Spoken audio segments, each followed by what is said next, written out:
சித்தர் பூமி. அனைவருக்கும் வணக்கம். ஏஎல்பி அஸ்ட்ராலஜர் டாக்டர் சாந்தி தேவி ராஜேஷ்குமார். இந்த நாள் இனிய நாளாக அமைய வாழ்த்துக்கள். எண் கணிதம் நிறைய பேர் கேட்கக்கூடிய கேள்வி என்னன்னா, நியூமராலஜி எண் கணிதத்தின் மேல ஒரு அதீதமான ஒரு நம்பிக்கை இருக்கு அப்படின்னு சொல்லலாங்க. இந்த எண் கணிதம் நமக்கு நல்ல விதமாக செயல்படக்கூடிய ஆற்றலை தருமா அப்படின்னா கண்டிப்பா கொடுக்கும். ஏன்னா எண்கள் தான் நம்மளுடைய நிறைய நிகழ்வுகள்ல நமக்கு பலன் தரக்கூடியதாக இருக்கு. ஒரு நம்பர் அப்படின்னா அந்த நம்பருக்கு உள்ள ஜோதிடத்திலையுமே நம்ம எடுத்துக்கிறோமே, 1ஆம் பாவம் 2ஆம் பாவம்னு 12 பாவகங்களையும் நம்ம எண்களாக தான் நம்ம எதிர்பார்க்குறோம். இப்போ அதே ஒரு மொபைல் வாங்கினா கூட எண்களாக தான் அது வருது. ஒரு கார் வாங்குகிறோம், காருடைய நம்பர் எண்களாகவே இருக்குது. இப்போ ஒரு வீடுன்னு எடுத்துட்டோம்னா அந்த வீட்டினுடைய நம்பர் அப்படிங்கிறது எண்களாக தான் இருக்குது. இப்படி நம்மளுடைய அன்றாட வாழ்க்கையில் ஒவ்வொரு நிகழ்வும் எண்கணிதத்தோடு இணைந்திருக்கா அப்படின்னா ஆமாம், இணைந்திருக்கு. ஒவ்வொரு எண்களுக்கும் ஒவ்வொரு வைப்ரேஷன் அப்படிங்கிறது உண்டுங்க. இப்போ நம்ம பிறந்த தேதி எல்லாத்துலேயுமே நம்ம பிறந்த தேதி கேட்போம். அப்போ அந்த பிறந்த தேதி எந்த இயக்கத்தில் இருக்குது, எந்த கிரக இயக்கமானது அங்கே இயங்கிக்கிட்டு இருக்கு, நம்ம பிறந்த மாதம் எந்த கிரகத்தோடு இயங்கிக்கிட்டு இருக்கு, நம்ம பிறந்த வருடம் அப்படிங்கிறது எந்த கிரகத்தோடு இயங்கிக்கிட்டு இருக்கு, இப்படி ஒவ்வொன்றுக்குமே தனித்தனியான ஒரு நிகழ்வுகள் அப்படிங்கிறது குறிக்கப்படுது. உதாரணத்திற்கு இப்போ 5ஆம் நம்பர்னு எடுத்துக்கிட்டோன்னு வச்சுக்கோங்களேன். பஞ்சமம் இது நவத்தின் மையம், பார் உலகில் கிரகமாகிய புதம், மையமே விசாலம் அறிவதன் சாரம், இயங்கி இயக்குவதில் இவர் ஒரு பல்கலைக்கழகம், இயங்கி இயக்குவதில் இவர் ஒரு பல்கலைக்கழகம், இசைந்ததில் பிறப்பவர் கணிதத்திலே புலி அப்படின்னு சொல்லியிருக்காங்க. அந்த அளவுக்கு அந்த 5ஆம் நம்பர் அப்படின்னா கணிதம்னு நமக்கு தெரியும். அதனுடைய அதிபதி யாரு, 5ஆம் நம்பருக்கான ஒரு கிரகம் யாரு அப்படின்னா புதன். அப்போ அந்த கிரகங்களை கூட எண்களாக நம்ம புரிஞ்சுக்கிறோம் அப்படின்னா அது ரொம்ப சுலபமாக இருக்கும்னு வச்சுக்கோங்களேன். அப்போ இந்த புதனுடைய தன்மை என்ன இருக்கு, ஒரு வினை செய்து அந்த வினை நம்மளை தாக்குதுன்னா கூட அந்த நற்கர்மம் புரிந்தே இதை மாற்றிக்கொள்ளக்கூடிய வல்லமை அவங்களுக்கு உண்டு அப்படின்னு சொல்லப்படுது. அந்த அளவுக்கு இந்த 5ஆம் நம்பருக்குன்னு உள்ள வலிமை இருக்கு. சரி, 8ன்னு எடுத்துக்கிறோம். 8 அட்டமம் இது கரிய சனி, அண்ட பிண்ட காரக கனி, அட்டமத்திலே பிறப்பவர் அள்ளல் பாவம் போக்குவர். நல்ல கவனிங்க, அட்டமத்திலே பிறப்பவர் அள்ளல் பாவம் போக்குவர், மற்றவர்களுடைய கருமாவை கழிக்க உதவி செய்யக்கூடியவர் யாருன்னா இந்த 8ஆம் நம்பர் தாங்க. இவங்க கஷ்டப்பட்டாலும் அடுத்தவங்க கஷ்டத்தை போக்கணும்னு மைண்டில் இருக்கக்கூடியவங்க அப்படின்னு எடுத்துக்கலாம். அதனால 8ஆம் நம்பர்னாவே நான் 8ல் பிறந்தேன், கஷ்டப்படுறேன். நீங்கள் மற்றவங்களின் கஷ்டங்களை சரி செய்வதற்கு, கருமாவை கழிப்பதற்காக பிறந்திருக்கீங்க அப்படின்னு எடுத்துக்கலாம். இப்படி ஒவ்வொரு எண்களுக்கும் 2ல் சந்திரன் அப்படின்னு சொல்லப்படாது, இரவிலே தோன்றிடும் 2ல் சந்திரன், இது வளர்ந்து வளர்பிறையில் வளர்ந்து தேய்பிறையில் தேயிற மாதிரி வளர்ந்து தேயக்கூடிய ஒரு கிரகம். இப்படி ஒவ்வொரு எண்களுக்குமான ஒரு மகத்துவம் அப்படிங்கிறது இருக்கான்னா கண்டிப்பாக உண்டு. இப்போ 1ஆம் நம்பரில் பிறந்தாங்கன்னா ரொம்ப ஆளுமை மிக்கவர்களாக இருப்பாங்க. ரொம்ப அறிவு சார்ந்த நிகழ்வுகள், அதிகாரத்துவத்தோடு அதிகார தோரணையோடு அரசியல் நிகழ்வுகளில் அல்லது அரசு சார்ந்த துறைகளில் பயணிப்பவர்களாக, அதில் ஈடுபாடும் நாட்டமும் மிக்கவர்களாக, உடல் உஷ்ணம் அதிகம் நிறைந்தவர்களாக இருப்பாங்க, கோபப்படக்கூடியவங்களாக இருப்பாங்க அப்படிங்கிறத சொல்லிடலாம். அதே இது சந்திரன்னு வச்சுக்கோங்களேன், மனம் அலைபாய்தல் அப்படிங்கிறது இருக்கும். ஒரு நிலையில் இல்லாதவர்கள், அப்படியே அவங்களுடைய எண்ண ஓட்டங்கள் அப்படி ஏறி இறங்கி நம்ம ஹார்ட் பீட் எப்படி இசிஜி எடுத்தோம்னா காமிக்குமோ அந்த மாதிரி 2ஆம் எண்ணில் பிறந்தவர்களுடைய நிலைப்பாடுகள் இருக்கும். இது நல்லா இருக்குன்னு ஒரு முடிவு பண்ணுவாங்க, தூங்கி எந்திரிச்ச மறுநாள் இது நல்லா இருக்காது அப்படிங்கிற முடிவு பண்ணுவாங்க.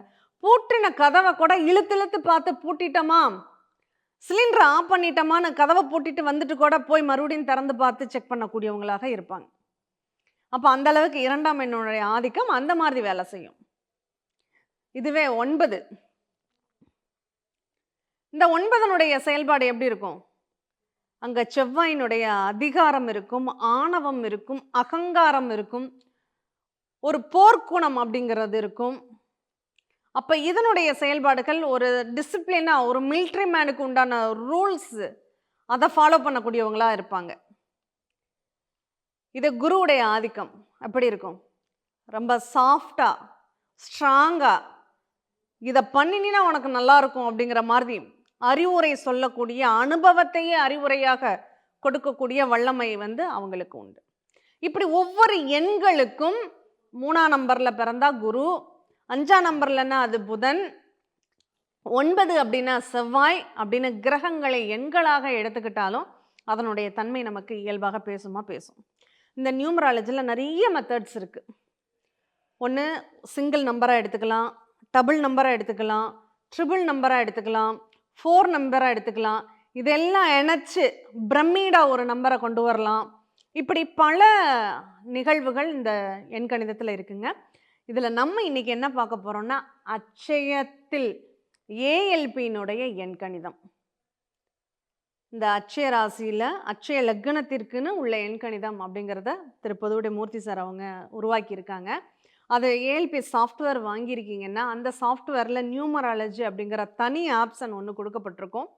அதை பேஸ் பண்ணி உங்களுடைய லக்னம் எதுவாக இருந்தாலும், எண்களுக்கு மட்டும் வலிமையா, அது கிரகங்களோடு இணையும் போது தான் அதனுடைய வலிமையை வெளிப்படுத்தும்.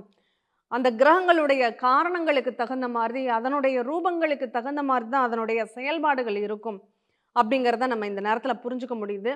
அந்த புரிதலை அந்த எண்கணிதத்தோடு இணைச்சு நீங்கள் மொபைல் நம்பர் 10 வருஷமாக 15 வருஷமாக நான் ஒரே நம்பரை யூஸ் பண்ணிகிட்ருக்கேன், எனக்கு ரொம்ப நல்லா இருக்குது அப்படின்னு நீங்கள் நினைக்கலாம். அதுவே அட்சய லக்னத்தில் அந்த லக்னத்திற்கு அந்த எண் உங்களுக்கு சப்போர்ட் பண்ணக்கூடியதாக இருக்கும். டக்குன்னு உங்களுக்கு லக்னம் மாறிடும். மாறினதுக்கப்புறம் அவ்வளோ ப்ரெஷரான ஒரு சூழ்நிலைகளே அந்த நம்பர் கொடுக்கும். ஏண்டா ஃபோன் வருது, நம்ம அந்த ஃபோனை ஆஃப் பண்ணிவிட்டு கொஞ்ச நாள் நிம்மதியாக இருக்கலாமா அப்படிங்கிற அளவுக்கு ஒரு தோற்றத்தை உருவாக்கும். அப்போ அதுக்கு காரணம் என்ன? ஒரே நம்பர் தானே, நம்ம அதை தானே ரொம்ப வருஷமாக பயன்படுத்திகிட்டு இருக்கோம். ஏன் அந்த லக்னம் மாறினதுக்கப்புறம் அதனுடைய தன்மைகள் மாறுதுன்னா, உங்களுக்கு லக்னம் மாறி இருக்கும், அப்போ அந்த நம்பர் அப்படிங்கிறது உங்களுக்கு பயன்படாமல் போகும். இப்போ உதாரணத்துக்கு நம்ம எடுத்துக்கிட்டோம் அப்படின்னா, மீன லக்னம். இந்த மீன லக்னத்திற்கு 2ஆம் நம்பர் அப்படிங்கிறது சப்போர்ட் பண்ணுமானா சப்போர்ட் பண்ணும். ஏன்னா அது 5ஆம் இடத்தின் அதிபதி சந்திரனாக இருக்கிறதுனால 2 அப்படிங்கிறது அந்த எண்கள் அவங்களுக்கு ஒத்து போகும்.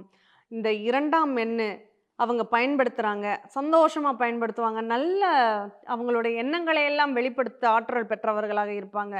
அவங்க கனவுகளுக்கு ஏற்ப, கற்பனைகளுக்கு ஏற்ப நிகழ்வுகளை அந்த செல்ஃபோனில் அவங்க பயன்படுத்தக்கூடியவங்களாக இருப்பாங்க. இந்த 2ஆம் நம்பரில் அவங்க நம்பர் வச்சுருக்காங்கன்னா, இதுவே அவங்களுக்கு லக்னம் மேஷமாக மாறுது. அப்போ என்னாகும்? அந்த நம்பரினுடைய இயக்கம் அவங்களுக்கு 5ங்கிறது 4ஆக மாறும். அப்போ அதனுடைய செயல்பாடுகள் ஒரு பொருள் சார்ந்த நிகழ்வுகளை கொடுக்கக்கூடியதாக அமையும். இப்போ இதுவே உதாரணம் கன்னி லக்னமாக இருக்கு. இந்த கன்னி லக்னத்துக்கு 2ஆம் இடம் எப்படி இருக்கும்? ரொம்ப சூப்பராக இருக்கும், சந்தோஷமாக பயன்படுத்துவாங்க, ஹாப்பியாக பயன்படுத்துவாங்க. இதுவே கன்னி லக்னத்திற்கு 1ஆம் நம்பர் எப்படி இருக்கும்? விரயத்தை தரக்கூடியதாக இருக்கும். இப்படி லக்ன மாற்றங்களுக்கு தகுந்த மாதிரியே அந்த பலன்களை நம்ம எடுத்துக்கலாமா? இப்போ ஒருத்தர் நம்பர் செலக்ட் பண்ணுறோம். இப்போ உங்களுக்கு அட்சய லக்னம் கன்னி லக்னமாக இருக்குது. கன்னி லக்னத்தில் ஒரு நம்பரை நீங்கள் வாங்குறீங்க அப்படின்னா அந்த 10 வருடங்கள் நீங்கள் ரொம்ப சந்தோஷமாக பயன்படுத்தலாம். அதுவே உங்களுக்கு லக்னம் துலாம் லக்னம் மாறிடுது. இப்போ மொபைல் நம்பர் கண்ணியில் இருந்திருக்கும், இப்போ என்ன ஆகும்? அந்த நம்பர் உங்களுக்கு பிரச்சனை தரக்கூடியதாகிடும். அந்த ஃபோனில் பேசினாவே உங்களுக்கு செலவுகள் வருங்க. ஒரு உதாரணத்திற்கு ஒரே ஒரு நிகழ்வை மட்டும் இங்கே பதிவு செய்கிறேன். என்னன்னா, இப்போது இந்த துலாம் லக்னம் ஆரம்பிச்சிடுது, அந்த நம்பர் கன்னி லக்னத்தில் இருக்குது. நமக்கு ஒரு ஃபோன் கால் வரும், உங்களுக்கு ஒரு கிஃப்ட்டு விழுந்திருக்கு, அந்த கிஃப்ட்டு உங்கள் வீட்டுக்கு வந்துடும். அது 4 நாளில் வந்துடும். அந்த கிஃப்ட்டை நீங்கள் வாங்கணுன்னா நீங்கள் அதனுடைய கிஃப்டினுடைய ஒர்த்துங்கிறது 19,000. நீங்கள் ஒரு 1000 மட்டும் கட்டினீங்கன்னா உங்களுக்கு நாளைக்கே அந்த கிஃப்ட் வந்துடும் அப்படின்னு சொல்லுவாங்க. உடனே நம்ம என்ன பண்ணுவோம்? ஆஹா, நமக்கு 19,000க்கு பொருள் அனுப்புகிறாங்க, நமக்கு 1000 ரூபா தானே கேட்குறாங்கன்னு சொல்லி அனுப்பிடுவோம். அதுக்கப்புறம் அந்த காண்டாக்டே இல்லாமல் போயிடும். அப்போ விரயம் பாருங்கள் எப்படி எல்லாம் அந்த விரயம் அப்படிங்கிறது உருவாகுதுன்னு. அப்போ அதுக்கு காரணம் என்ன அப்படின்னா, அந்த லக்ன மாற்றம், அந்த நம்பர் அப்படிங்கிறது உங்களுக்கு பிரச்சனை தரக்கூடியதாக இருக்கும். சரி, இதை எப்படி தெரிஞ்சுக்கலாம்? இப்போ நம்பரை மாற்றலாமா? இந்த நேரத்தில் அந்த நம்பரை மாற்றி பயன்படுத்தலாம். இல்லை நம்ம வீட்டில் உள்ளவங்களுக்கு யாருக்கு அந்த நம்பர் சப்போர்ட் பண்ணுதோ அவங்களுக்கு கொடுத்துட்டு அவங்க நம்பரை இந்த நேரத்தில் நம்ம பயன்படுத்திக்கலாமா? பயன்படுத்திக்கலாம். ஏன்னா அந்த ஒரு நம்பரை எல்லாம் பேங்க் அக்கௌண்ட்லேருந்து எல்லாத்துக்குமே நம்ம பயன்படுத்தியிருப்போம். சரி, இதில் இன்னொரு விஷயத்தை நம்ம ரொம்ப கவனமாக பார்க்கணும். நம்மளுடைய பேங்க் அக்கௌண்ட் நம்பர் இருக்குன்னு வச்சுக்கோங்களேன். இந்த அக்கௌண்ட் நம்பருக்கு உங்களுடைய லக்னத்திற்கு அந்த அக்கௌண்ட் நம்பர் சப்போர்ட் பண்ணாதான் அந்த அக்கௌண்ட்ல கூட உங்களுக்கு பணம் இருந்து கொண்டே இருக்கும், பணம் வந்து கொண்டே இருக்கும். அந்த அக்கௌண்ட் நம்பர் உங்களுக்கு சரியில்லைன்னு வச்சுக்கோங்க, அந்த பேங்க்ல எவ்வளோதான் பணம் டிரான்சாக்ஷன் ஆனாலும் மிச்சங்கிறது ஜீரோவில் தான் இருக்கும். அப்போ அதையும் நம்மளால் இங்கே இந்த ஏஎல்பி நியூமராலஜியில் செக் பண்ண முடியுமா? செக் பண்ண முடியும். இந்த மாதிரி ஒவ்வொரு நிகழ்வு வீட்டு நம்பர், இதில் வீட்டு நம்பருங்கிறது ரொம்ப முக்கியமாக நம்ம எடுத்துக்கணும். இந்த நியூமராலஜியில் இப்போது வீட்டு நம்பர் 54ன்னு போட்டிருப்பாங்க. இந்த 54ங்கிறது இவருக்கு ரொம்ப சூட்டபிளான ஒரு எண்ணாக இருக்கும். அதில் ரொம்ப சந்தோஷமாக மகிழ்வாக நிறைய சுப பலன்கள்லாம் நிறைய நடந்திருக்கும். அதுக்கப்புறம் என்ன பண்ணுவாங்க, இந்த புதிய எண் கொண்டு வந்து போடுவாங்க. 54 அழிச்சிட்டு 8/116ன்னு. இந்த 8/116ங்கிறது உங்களுக்கு நெகட்டிவாக இருந்ததுன்னு வச்சுக்கோங்க. அதுக்கப்புறம் இல்லாத நிகழ்வுகள் எல்லாம் நம்மளை கொண்டு போய் அங்கே மாட்டி விடும். வீடு ஏதாவது ஒரு செலவு வச்சுக்கிட்டே இருக்கும். ஏதாவது தண்ணி டேப் ஒழுகிறதுலேருந்து செப்டி டேங்கு நிறையிறதுலேருந்து அதனுடைய செடிகளால் நிறைய அதை சுத்தப்படுத்தணுங்கிற ஒரு நிலையிலேருந்து எல்லா விதத்திலும் அது ஒரு இடைஞ்சலை கொடுத்துக்கிட்டே இருக்குமானா கொடுத்துக்கிட்டே இருக்கும். அப்போது இதுக்கு நம்ம காரணம் இல்லை, நம்ம வீடு பார்த்து பார்த்து கட்டியிருக்கோம், எல்லாம் பர்ஃபெக்டாக கட்டியிருக்கோம். ஆனால் அந்த நம்பர் மாறுறதுனால பாருங்கள் எவ்வளோ எஃபெக்ட் அது கொடுக்குதுன்னு. அப்போ இதுக்கும் ஜாதகத்திற்கும் தொடர்பு இருக்கா அப்படின்னா கண்டிப்பாக தொடர்பு உண்டு. இதே தான் வாகனத்தில் நம்ம பயன்படுத்துகிறோம். இந்த வாகன எண் 669 சூப்பராக இருக்குது, பார்த்து பார்த்து வாங்கிட்டேன். இந்த லக்னம் போகும்போது ரொம்ப சிறப்பாக இருக்குது. கன்னி லக்னம், கன்னி லக்னத்தில் வாகனம் 4க்கும் 7க்கும் அதிபதி குரு பகவான், குருவோட எண்ணில் நான் ஒரு வண்டியை வாங்கிட்டேன். இதே உங்களுக்கு துலாம் லக்னமாக மாறிடுது. அது அந்த குரு என்ன பண்ணுறாரு, 3க்கும் 6க்கும் அதிபதியாக போயிடுவார். இந்த கன்னி லக்னம் துலாம் லக்னமாக மாறணும்னா அந்த ஜாதகருக்கு தீராத கடனை உண்டு பண்ணிடுமா? கடனை உண்டு பண்ணிடும். கன்னி லக்னம் போகிற வரையும் அவருக்கு இஎம்ஐ கரெக்டாக கட்டிக்கிட்டு இருப்பார், பொருளாதாரத்தில் கொஞ்சம் ரொட்டேஷன் இருந்துக்கிட்டே இருக்கும். இதே துலாம் லக்னம் மாறினதுக்கப்புறம் அந்த இஎம்ஐயை கட்ட முடியாத ஒரு சூழ்நிலைகள் ஏற்படும். அதில் லாக் ஆகிடுவார். இப்படி ஒவ்வொரு நிகழ்வுகளும் இந்த நியூமராலஜிங்கிறத நம்ம அட்சய லக்னத்தோட பொருத்தி நீங்கள் பலன் எடுக்கிறீங்க அப்படின்னா அதனுடைய விசேஷம், அதனுடைய மகத்துவம் அப்படிங்கிறதே வேறு விதமாக செயல்படும். நம்மளுடைய பெயர், நம்மளுடைய லைஃப் பார்ட்னர், நம்ம ஒரு கூட்டு தொழில் செய்கிறோம், அந்த தொழில் ஸ்தாபனத்தினுடைய நிறுவனத்தினுடைய பெயர், இப்படி எல்லாத்தையும் போட்டு அதில் செக் பண்ணி நம்மளுடைய பேருக்கும் நம்மளுடைய லக்னத்திற்கும் நம்மளுடைய ஆப்போசிட்டை வரக்கூடிய அந்த பெயர்களுக்கும் ஒத்து போகுதாங்கிறத ஈஸியாக நம்ம இந்த எண்கணிதத்தில் நம்ம அனலைஸ் பண்ண முடியுமானா அனலைஸ் பண்ண முடியும். நம்ம பலன்களாக அதை எடுக்கிறோம் அப்படின்னா இந்த எண் நல்லா இருக்குது அப்படின்னா அந்த எண் நமக்கு சப்போர்ட் பண்ணுது. இந்த லக்னத்திற்கு 1, 5, 9 அந்த எண்கள் அமையுதுன்னா அந்த ஜாதகர் அந்த எண்ணை சந்தோஷமாக கொண்டாடி அதை பயன்படுத்துவார். அதே 6, 8 அந்த எண் வந்ததுன்னா அதனால் நிறைய அவஸ்தைகள் தேடி தேடி பிரச்சனையெல்லாம் வரும். ஒன்றும் இல்லைங்க, உதாரணத்துக்கு ஒரே ஒரு நிகழ்வு. ஒரு நமக்கு வேண்டிய நண்பர் ஒருத்தர் ஒரு பழைய அக்கௌண்ட், அவர் முன்னாடி ஒரு மாவட்டத்தில் இருந்தார், நாமக்கல் மாவட்டத்தில் இருக்கும்போது ஒரு அக்கௌண்ட் ஆரம்பித்தார். அவர் அதுக்கப்புறம் ஊர் விட்டு வேறு ஊருக்கு போயிட்டார். அந்த அக்கௌண்ட் நம்பரை அவர் பயன்படுத்தலை, அது அப்படியே தான் இருந்தது. ஆனால் அந்த அக்கௌண்ட் நம்பரை அங்கே ஒர்க் பண்ண ஒரு பேங்க்குக்காரர் உதவியுடன் அதை இல்லீகலாக வேற ஒரு நிகழ்வுக்காக பயன்படுத்தி அட்ரஸ் ப்ரூஃபை காமிச்சு ஒரு இடத்தையே அவங்க மாற்றிட்டாங்க. அதை மாற்றினதுக்கப்புறம் இங்கே என்ன ஆகுது, அந்த இடம் போர்ஜரி பண்ணி மாற்றப்பட்ட இடம் அப்படிங்கிறது தெரிஞ்சு போயிடுது. அந்த அக்கௌண்ட்டு சம்மந்தப்பட்டவர் தானே அதில் இன்வால்வ் ஆகியிருக்கணும், அவர் தானே அந்த கையெழுத்தெல்லாம் போட்டிருக்காரு, அந்த அக்கௌண்ட் ஹோல்டரை பிடிங்க அப்படிங்கிறப்போ இவர் சம்மந்தமே இல்லாமல் அந்த அக்கௌண்ட்டை ப்ரீஸ் பண்ணிவிட்டு போனவருக்கு மேலே இப்போ பழி போகுது. அவரை கூப்பிட்டு என்கொயரி பண்ணுறாங்க, இது எப்படி, இது யார், என்ன அப்படிங்கிறதெல்லாம் கேட்குறாங்க. அவர் அதனால் பெரிய தலைவலி அவர் சந்திக்கிறாரு. ஒன்றும் இல்லை, ஒரே ஒரு 115 அப்படிங்கிற அந்த எண்ணு போய் அவருடைய லக்னத்திற்கு அது மைனஸாக இருக்குது, மிதுன லக்னத்திற்கு அது மைனஸாக போகுது. அப்போ அவங்க அந்த லக்னம் மாறும்போது ஆட்டோமேட்டிக்காக அதிலேருந்து அவங்கள ரிலீஸ் பண்ணி விட்டுறாங்க. எவ்வளோ ஒரு ஆச்சரியமான விஷயங்கள். இந்த மாதிரி 1 இல்லை 2 இல்லை, அவ்வளோ நிகழ்வுகளை நம்ம இதில் பயன்படுத்திக்க முடியும். உங்களுடைய ஒரே ஒரு விஷயத்தை மட்டும் நீங்கள் பார்க்கணும். ஏஎல்பி லக்னம் என்ன, நீங்கள் பயன்படுத்தக்கூடிய நம்பர் எந்த பாவகத்தில் வருது, ஏஎல்பி லக்னத்திற்கு எத்தனாம் இடத்துல வருது, அப்போ அதனுடைய வேல்யூபிள் அதுக்குன்னு ஒரு மெஷர்மெண்ட் கொடுத்துருக்காங்க, பர்சன்டேஜ் கொடுத்துருக்காங்க. அதனுடைய வேல்யூபிள் என்ன? அதை எப்படி நம்ம அப்ளை பண்ணுறது அப்படிங்கிறத சுலபமாக தெரிஞ்சுக்கலாம். எண்கணிதம் அப்படிங்கிறது பெரிய மாயாஜால வித்தை, மந்திர தந்திரம் கிடையாது. அன்றாட வாழ்க்கையில் நம்ம பயன்படுத்தக்கூடிய எண்களின் துணை கொண்டு செயல்படுவதே எண்கணிதம். அதை நம்ம கவனிச்சுக்கிட்டோம்னா இன்னும் கூடுதல் நற்பலன்களை நம்மளால் பெற முடியும். மீண்டும் இனியதொரு நிகழ்வில் சந்திப்போம். நன்றி, வணக்கம். சித்தர் பூமி.